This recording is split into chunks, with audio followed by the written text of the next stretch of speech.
네, 안녕하세요. 글로벌 무역물류 이야기 12주차 2강 이어서 하도록 하겠습니다. 원래대로라고 하면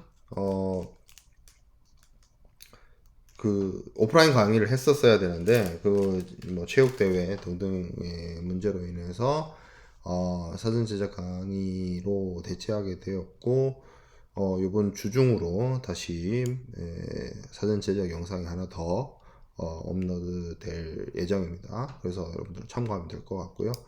이제 과거 이야기는 이제 거의 다 마무리되었습니다. 뭐 세계 2차 대전이 발생하게 되었고 세계 2차 대전으로 큰 어떤 변화, 국제사회의 가장 큰 변화라고 볼 수 있는 부분은 아무래도 탈식민지가 되었죠. 유럽의 열강들이 가지고 있던 식민지들이 이제 이 세계 2차 대전을 기점으로 이제 서서히 독립을 하게 되었고, 뭐 그 과정에서 모두 다 뭐 순탄하게 된 건 아닙니다. 뭐 한국 같은 경우에는 이제 한국을 식민 지배했던 일본이 세계 대전에서 이제 패전 국가, 전범 국가죠. 일본과 독일은 전범 국가가 되었기 때문에 어떻게 보면 이제 패전국으로서 식민지를 다 내놓게 된 상황이라서 한국은 독립을 했지만 승전국들 같은 경우에는 여기서 말하는 승전국, 뭐 승전국이라 해서 뭐 식민 지배를 안 한 것도 아니고 영국도 식민지를 많이 가지고 있었고 뭐 프랑스도 그렇고 그랬죠. 그런 국가들은 세계 대전에 엄청나게 많은 대규모의 병력을 보내기도 했고 뭐 했기 때문에 그리고 이제 세계 2차 대전이 끝나고 나서는 영국이나 프랑스가 전쟁에서 승리를 하긴 했지만 뭐 독일이나 일본이나 이탈리아처럼 만큼이나 뭐 많은 인적, 물적 손실과 피해를 겪었기 때문에 세계 대전 이전과 같은 어떤 영향력이라든지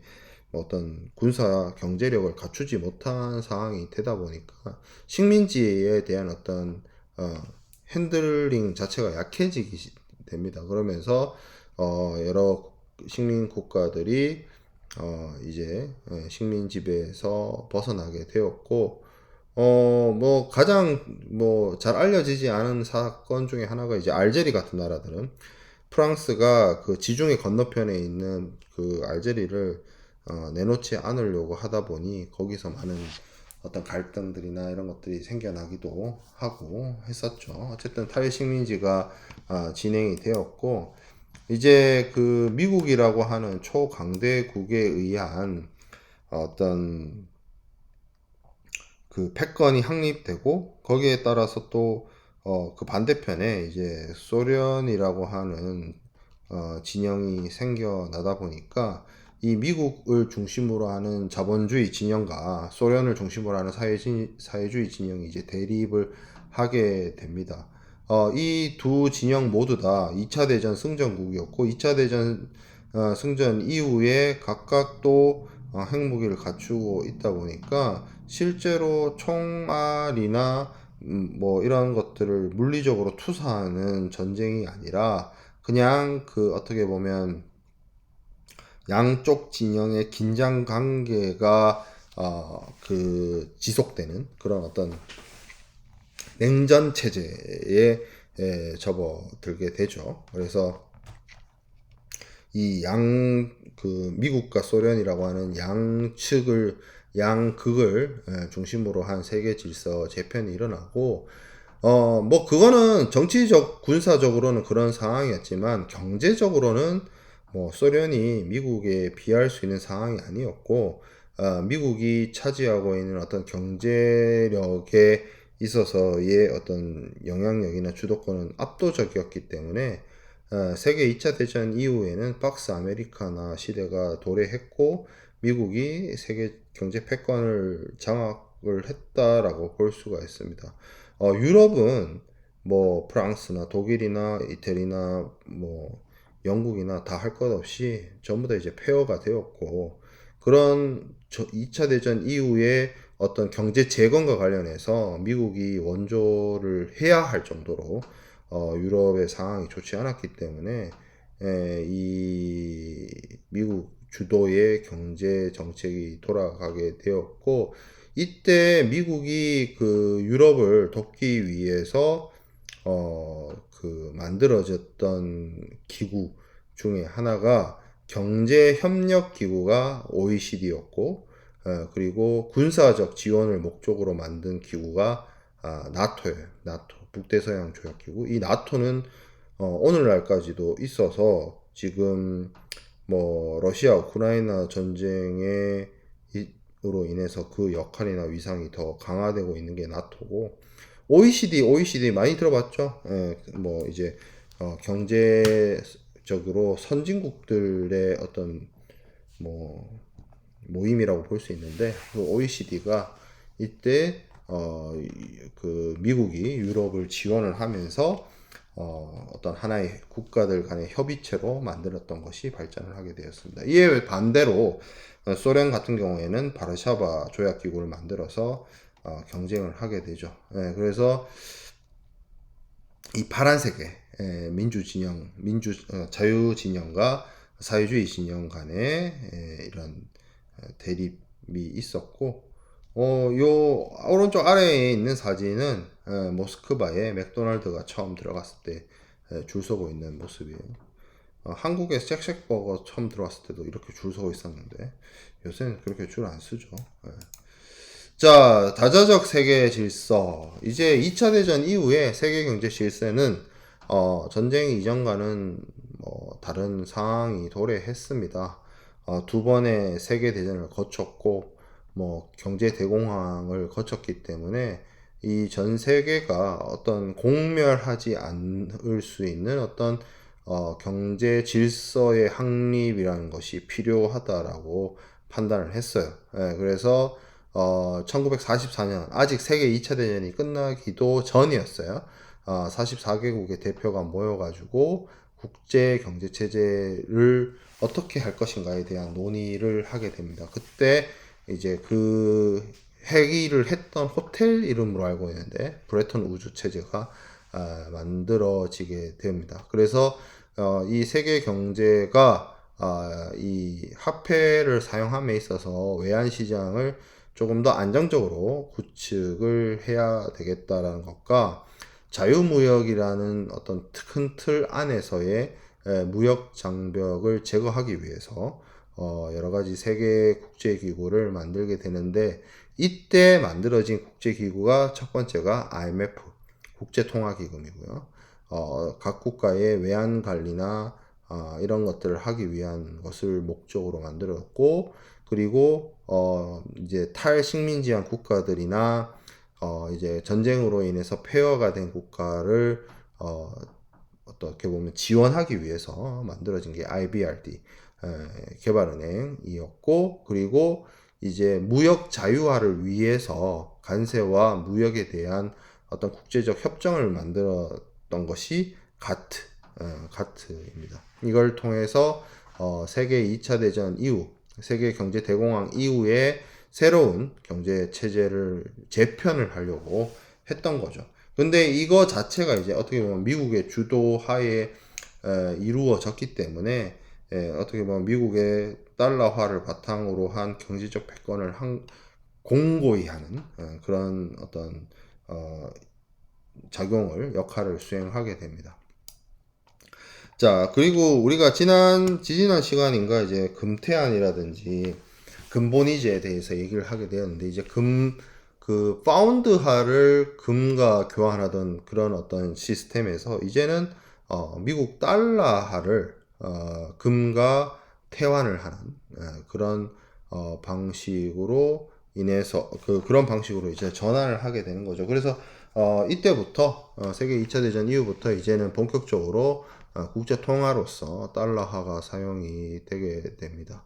그래서 IMF가 만든 시스템이 기본적으로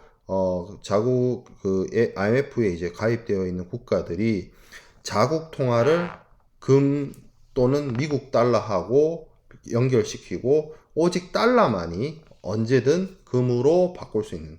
그러니까 달러화가 US 달러하고 금을 교환할 수 있는 그 가치를 만들어 놓고 나머지 나라들은 이 미국 달러에 고정 환율로 묶이는 그러한 형태로 운영이 됐는데, 물론 이게 이제 오래 못 가요. 이 시스템 자체가 오래 못 가서 나중에 이제 이제 포기하게 되죠. 닉슨 대통령이 나중에 금태안을 포기하게 되는데, 어쨌든, 이때 이제 달러화가 기축통화로서 올라서게 되는 계기를 마련했다는 것이고, IBRD는 제가 아까 말씀드렸던 것처럼, 어떤 전쟁 피해 복구나 경제 개발, 저개발국의 경제 개발이나 이런 것들을 위해서, 만들어졌던 것이고, 그리고, 이 IBRD가 이제 나중에는 결국에는 세계은행 체제로 바뀌게 됩니다. 그리고 가트는 지금 사실 세계대전 이후에 어떤 국제무역이라는 것이 더 이상 보호무역이나 블록무역 형태로는 되지 않는다. 관세장벽, 비관세장벽을 철폐하고 자유로운 무역을 통해서 전 세계 국가들이 무역을 통해서 더 경제적 효용을 크게 확대를 해야 된다는 취지에서 각 국가들이 가지고 있었던 수출입 제한 조치라든지 수출입 금지 조치라든지 이런 것들을 원칙적으로 폐지하고 이제 전 세계들이 차별 없는 체국 대우를 바탕으로 한 무역을 할 수 있도록 하자는 차원에서 만들어진 게 가트였습니다. 근데 그 가트는 1950년에 그렇게 출범을 했는데, 아무래도 이 공업 국가들, 선진국들의 이익만을 대변한다는 것이 좀 있었기 때문에 이 저개발 국가들 사이에서 이 목소리를 내기 위해서 유엔 산하의 웅크타드나 이런 기구들이 만들어지기도 했고요. 이 가트는 기본적으로 원래는 조직이 아니었습니다. 그리고 일반적인 무역과 관세를 위한 어떤 일반 협정의 취지였는데, 그리고 이거를 만들므로 인해서 추후에 어떤 국제적인 무역을 관리 감독할 수 있는 기구를 만들려고 했었는데 그게 잘 쉽지 않았어요. 그래서 약간 가도기적인 형태로 가트가 계속 운영이 되다가 1980년대 우루과이 라운드, 여러분들 아마 들어본 적이 있을 겁니다. 우루과이 라운드가 우루과이에서 라운드 테이블에 모여서 가트에 소속되어 있는 국가들이 어떤 국제무역에 대한 협정을 하나 만들려고 노력을 합니다. 그 노력이 굉장히 오랜 기간 동안 논의가 이루어졌고, 상품 무역에 대한 자유화 뿐만 아니라 무역이라고 할 때는 물품을 주고받는 그런 물품에 대한 무역도 있지만 서비스업이라든지 투자라든지 지식재산권이라든지 그런 것들에 대한 부분도 다루어져야 되기 때문에 그런 것들을 모두 다 포괄하는 하나의 어떤 무역기구, 세계 무역기구를 만들려고 했고, 그 결과물이 우루과이 라운드의 어떤 결과물이 WTO라는 거죠. 그래서 WTO는 상품뿐만 아니라 서비스나 지식재산권 이런 부분까지 다 관할하게 되었고, 무역과 관련된 어떤 분쟁 해결까지 기능을 가지게 되었습니다. 그래서 이 WTO 자체가 이제 1995년에 출범하게 되었고, 당연히 한국도 가입을 하게 되었고, 전 세계 주요 국가들이 이 WTO에 가입하게 되었습니다. 그래서 이 WTO에 가입하는 국가들은 WTO가 주장하고 내세우는 그러한 어떤 여러 전제 조건들을 지켜야 했었고, 그로 인해서 한국 같은 경우에는 이제 WTO 가입 이후에 완전한 무역 자유화, 자유무역을 무역 허가제에서 신고제로 바뀌고, 그리고 기본적으로 관세와 조치 등을 통해서 시장 개방을 하게 되는, 농수산물에 대한 시장 개방이나 이런 것들이 이루어지게 되는 그 계기가 WTO 출범과 WTO 출범에 따른 이 WTO 가입으로 인해서 이루어지게 되었습니다.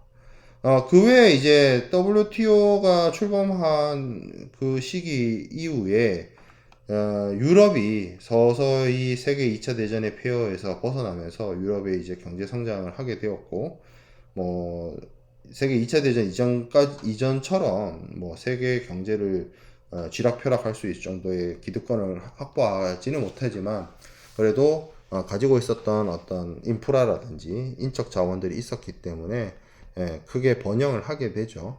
그렇지만 미국 중심 그리고 소련 중심의 양극 사회 속에서 유럽은 어떤 제3의 길을 도모하게 되는데, 그것이 유럽연합의 형태고, 그리고 이 유럽연합이라는 게 어떻게 보면 다시 유럽에서 전쟁이나 이런 것들 갈등을 일으키지 말자라는 그들 스스로의 어떤 반성도 분명히 있었다라고 보여져요. 그래서 1992년에 마스트리흐트 조약을 통해서 유럽연합의 어떤 실질적 형태가 이루어졌고, 특히 요 시기 때 이제 냉전 체제가 이제 대탕트 해소됨으로 인해서 서구 자유진영과 공산진영으로 나뉘어져 있던 유럽들이 어떤 경제적 목적을 중심으로 이제 동유럽, 특히 동유럽 국가들이 그렇게 되었죠. 동유럽 국가들이 이제 참여하는 그 완전한 형태의 유럽연합이 이루어졌고, 여기서 한 발 더 나아가서 1999년에 이 유럽연합에 가입되어 있는 국가들이 단일 통화를 사용하기로 결의를 하면서 유로화가 도입이 되었죠. 그래서 이 유럽연합에 소속되어 있는 어떤 국가들이 그들 국가의 체제와 어떤 정치적인 어떤 국가 체제는 독자적으로 두면서 경제적 통합을 이뤄내고 단일 통화를 사용하게 되었다는 점에서 굉장히 의미 있는 어떤 통합이 아닐까라는 생각이 듭니다. WTO 체제 이후에 이제 뭐 WTO가 무역을 자유화하고 관세나 비관세 장벽을 낮추는 데는 역할을 수행을 했지만, 전 세계의 모든 국가들이 일괄적으로 동일한 잣대와 기준으로 자유무역을 진행을 하고 시장을 개방하는 것은 사실 힘든 일이에요. 그렇기 때문에 WTO 협정이 발행된 이후에 거기서 더 나아가지 못하게 되는 한계가 있습니다. 왜냐하면 전 세계의 WTO 회원국들의 모두의 어떤 입장이나 상황을 대변할 수 있는 것이 어렵기 때문이죠. 그렇기 때문에 그 대안으로서 나온 하나의 또 흐름이 의견을 일치하고 사회적으로 경제적으로 통합을 시켜서 양 국가 간의 어떤 관세 장벽을 완전히 철폐하고 서비스나 자본이나 인력의 이동을 조금 더 원활하게 해서 양 국가의 어떤 경제적 교류를 활성화시키고, 결국에는 양 국가의 어떤 경제 시장을 통합하는 경제 통합의 효과를 가져다 줄 수 있는 그런 어떤 하나의 협정 흐름이 이제 지역 무역 협정, 우리가 알고 있는 FTA 자유무역 협정입니다. 이런 자유무역 협정이 많이 생겨나게 됩니다. 이게 어떻게 보면 효시라고 할 수 있나? 가장 유명한 자유무역 협정은 북미 자유무역 협정이죠. 이 공교롭게 유럽이 유럽연합을 출범을 시켜서 유로화를 단일 통화로 사용하는 그 시점에 어떻게 보면 북미에 있는 미국과 캐나다와 그리고 멕시코는 자유무역 협정을 체결을 해서 이 3국 사이에서 그 어떤 물자나 상품이나 사람이나 자본의 이동을 자유롭게 하자는 그런 컨셉으로 만들어지게 되었습니다. 한국은 대외 경제 의존도가 굉장히 높은 나라입니다. 무역으로 먹고 산다는 말이에요. 그 말 자체가. 그렇기 때문에 이런 어떤 자유무역 협정의 확산의 흐름을 타고 적극적인 FTA 추진 전략을 세워서 그 무역 자유화를 통해서 한국의 공산품이나 이런 것들을 관세 부담 없이 해외 시장에 진출시킬 수 있는 것이 어떻게 보면 무역으로 먹고 사는 나라에 나아가야 할 길이다. 시장 개방을 통해서 세계 시장에서 경쟁을 해서 그 경쟁을 바탕으로 국가의 부와 번영을 이룩해야 되겠다라는 하나의 비전을 가지고 이 적극적인 FTA 추진 전략을 세우게 되고, 그 적극적인 FTA 추진 전략에 따라서 지금 오늘날 한국의 경우에는 미국, 중국, 유럽 연합, 아세안, 그리고 캐나다, 호주, 뉴질랜드, 뭐 그리고 더 나아가서 여러 아시아 국가들, 그 남미에 있는 국가들에 이르기까지 그 네트워크, FTA 네트워크를 구축을 하고 있죠. 그걸 통해서 FTA를 체결한 국가, 한국과 FTA 상대국 사이에서의 무역에 있어서는 아주 낮은 관세나 아주 관세 부담 없는 수출입이 가능해졌고, 이를 통해서 무역이 확대되고 양국의 경제적 효용이 증대되는 그런 효과를 가져오게 되었습니다. 이 FTA에 대해서는 우리 학부 국제통상학부의 그 국제통상전공 내에서 여러 수업들이 뭐 FTA 이해와 활용이라든지 국제통상법이라든지 그런 과목들에서 여러분들이 관련된 내용들을 학습할 수가 있을 거예요. 자, 그렇게 어떤 세계 역사의 흐름, 그리고 경제적 상황의 흐름 속에서 또 한 가지 체크해야 될 게, 우리가 이제 물류 수단의 혁신이나 이런 부분들도 얘기 안 할래야 안 할 수가 없죠.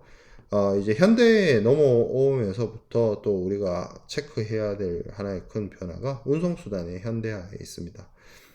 제가 뭐 비행기에 대한 부분은 내용을 빼버렸는데, 이때까지 우리가 뭐 메소포타미아나 이 이집트의 배를 이용한 물품의 운반 이런 것들 얘기를 했었잖아요. 오늘날 현대에 있어서의 어떤 해상 운송 수단이라고 하는 것들이 지금 강의 자료에 나와 있는 것처럼 굉장히 큰 대형 선박이 등장을 해서 사용됨으로 인해서 완전한 모습을 띠게 되죠. 오늘날의 선박이라고 하는 것은 엄청난 규모의 경제를 실현시킬 수 있는 어떤 사이즈가 나옵니다.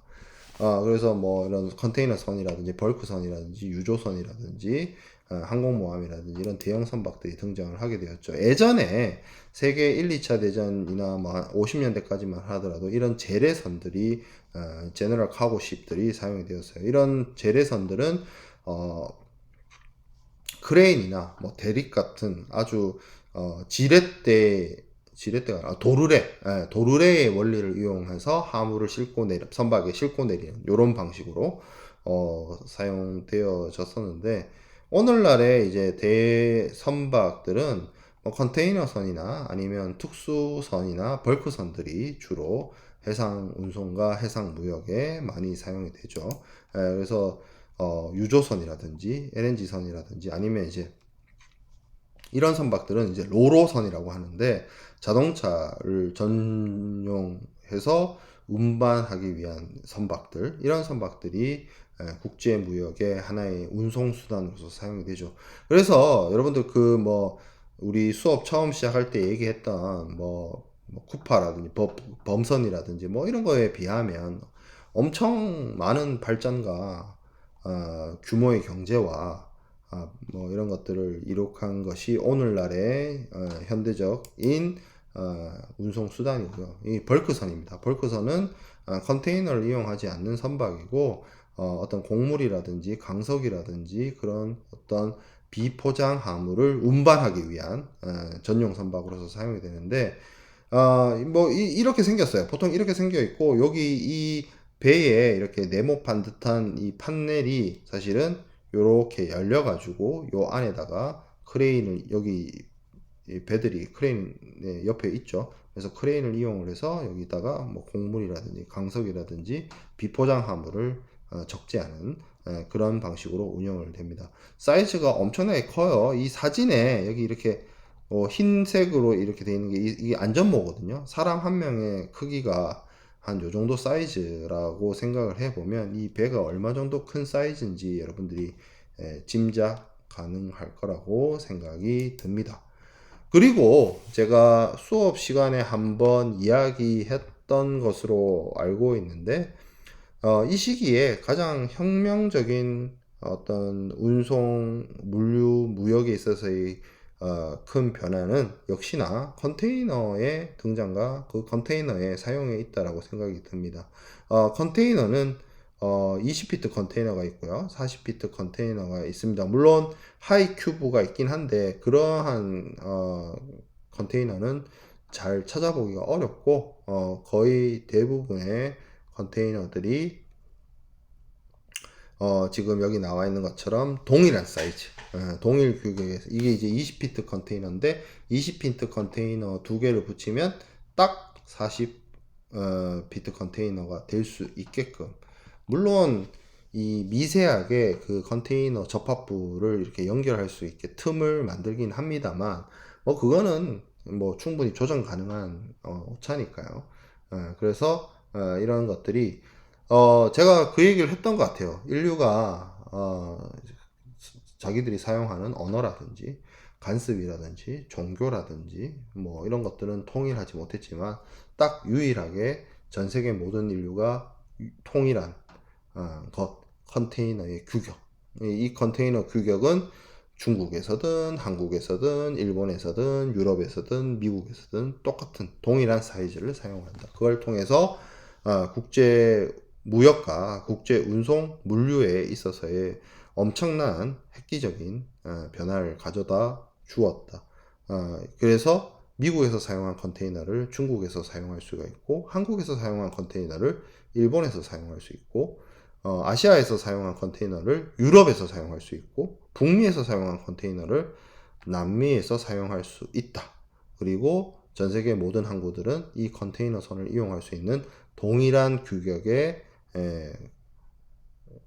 그 컨테이너 화물 처리를 위한 양화 장비라든지 설비라든지 그런 걸 가지고 있기 때문에 굉장히 효율적으로 컨테이너에 한번 적재된 화물은 다른 컨테이너에 옮겨 실지 않아도 그 컨테이너에 적재된 채로 컨테이너 선박과 컨테이너 항구와 컨테이너 양화 시설과 이런 것들을 이용을 해서 전 세계 어디든 운송이 가능하다라는 점에서 획기적이고 혁명적인 변화라고 보여집니다. 그리고 이 컨테이너가 철로 되어 있기 때문에 이 어떤 그 규격 통일하에서 오는 운송의 효율성도 물론 중요하지만 이 컨테이너가 철로 만들어져 있기 때문에 외부의 충격이나 이런 것들로부터 안전하게 화물을 보호할 수 있는 그런 가능성, 그런 어떤 안전성을 더 가져다 준다는 점에서도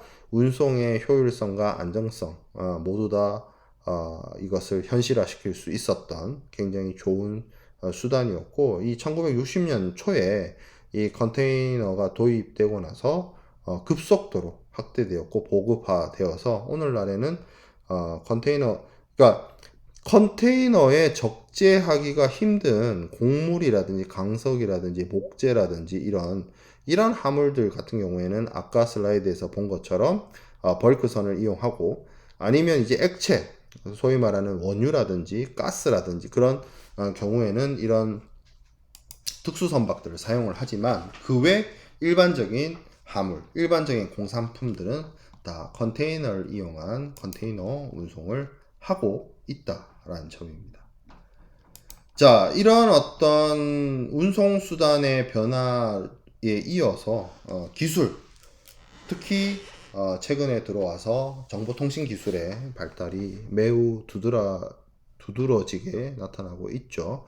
그래서 PC와 인터넷이 발달을 했고, 여러분들 알고 있는 것처럼 뭐 IBM PC라든지 그리고 더 나아가서 요즘에는 스마트폰, 그렇죠?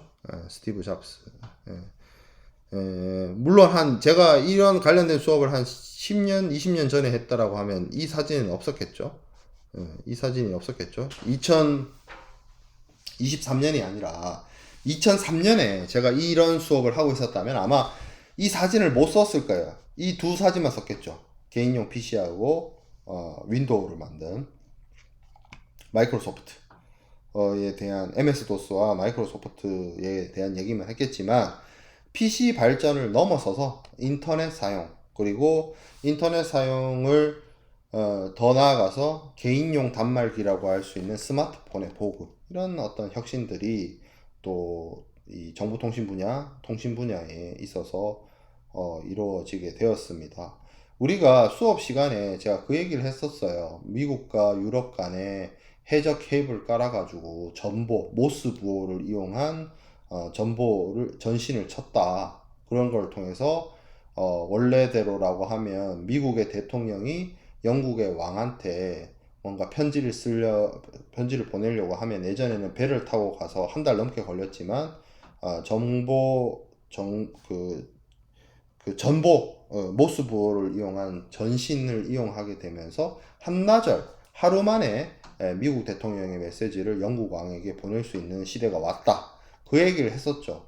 근데 거기서 더 나아가서 이제는 정보통신 기술의 발달로 인해서 전 세계 모든 사람들, 웬만한 이제 문명화된 모든 사람들은 자기 손에 개인 휴대폰, 모바일 디바이스를 가지고 있게 되었고, 뭐 내가 지구 반대편에 있는 사람이라도 할지라도 그 사람의 전화번호와 연락처만 알고 있다라고 하면 단 0.00001초 사람이 인식하지도 못할 그 짧은 시간 안에 그 지구 반대편에 있는 사람한테 메시지를 보낼 수 있고 전화를 걸 수 있는 그런 시대가 도래하게 되었다는 점이죠. 그렇게 됨으로 인해서 인류의 생활이나 인류의 경제 활동이나 무역 활동, 물류 흐름에 있어서도 기존과는 다른 그런 변화들이 당연히 도래하게 될 것이고 미래에는 더 많은 변화를 가져올 것이라고 생각이 듭니다.